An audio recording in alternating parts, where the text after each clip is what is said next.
মেটিয়াবুরুজে কিশোরের অস্বাভাবিক মৃত্যু ঘিরে ধুন্ধুমার। পিলখানা রোডে দেহ নিয়ে রাস্তা অবরোধ স্থানীয়দের, বাইকে আগুন, পরে পরিস্থিতি নিয়ন্ত্রণ করল পুলিশের বিশাল বাহিনী।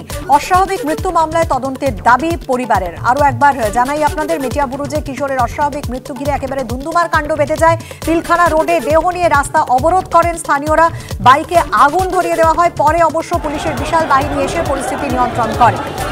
অস্বাভাবিক মৃত্যু মামলার তদন্তের দাবি পরিবারের।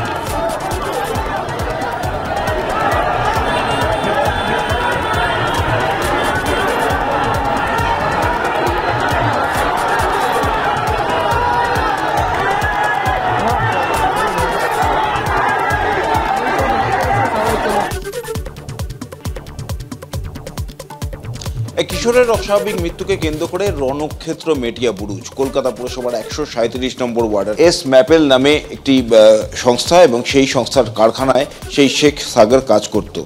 সেই কারখানার ভিতর থেকে গতকাল তার ঝুলন্ত দেহ উদ্ধার হয় এবং পরিবারের লোকেরা অভিযোগ করেন যে ওই কারখানার মালিক, তার সঙ্গে একটা মতানৈক্য চলছিল এই শেখ সাগরের। শেখ সাগর সেখানে কাজ করতে চাইছিলেন না। 8,000 টাকা নিয়েছিল একটা ফোন কেনার জন্য। ফোন কিনে 4,000 টাকা, হ্যাঁ 4,000 টাকা পাবে বলে, তো বলে কাজ করে মেটাতে হবে, তুই চ। তো বলছে আমি যাব না, আমি তোদের পয়সা মিটিয়ে দেবো, আমি যাব না।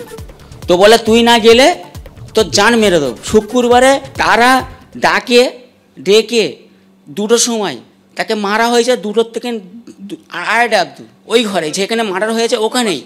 পরবর্তী সময় তার পোস্টমর্টেম রিপোর্ট আসে এবং আজকে সেই পোস্টমর্টেমের পরে পিলখানাতে, যেখানে তার বাড়ি, সেখানে যখন তার দেহ নিয়ে যাওয়া হচ্ছিল সেই সময় কিন্তু দেহ একেবারে রাস্তার মাঝখানে রেখে তার স্থানীয় যারা লোকজন রয়েছেন তারা কিন্তু সেখানে অবরোধ তারা শুরু করে।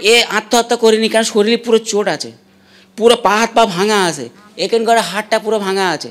ওরাই 3 জন হয়, ওরা 3 ভাই মিলে, ওই রকি আর ছোট ভাইটা রোহান, ওই 3 ভাই মিলে মেরেছে। তারপরে কিন্তু পরিস্থিতি অনেকটাই উত্তপ্ত হয়ে যায়। পুলিশ সেখানে গেলে তারাও কার্যত পিছু হটতে বাধ্য হন। একটি বাইকে পর্যন্ত আগুন লাগিয়ে দেওয়া হয়।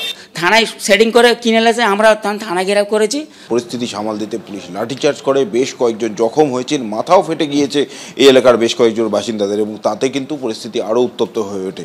এরপর র্যাফ কম্ব্যাট ফোর্স নামাতে হয়, নামিয়ে পরিস্থিতি সামাল দিতে হয়। এখন এলাকায় প্রচুর পুলিশ মোতায়েন করা রয়েছে যাতে নতুন করে কোনো উত্তেজনা তৈরি না হয়। কিন্তু এই কিশোরের পরিবারের লোকেরা তারা কিন্তু ক্ষোভে ফুঁসছেন। স্পষ্ট অভিযোগ, এই মৃত্যুর নেপথ্যে যারা রয়েছে তাদের গ্রেপ্তার করতে হবে এবং শাস্তি দিতে হবে।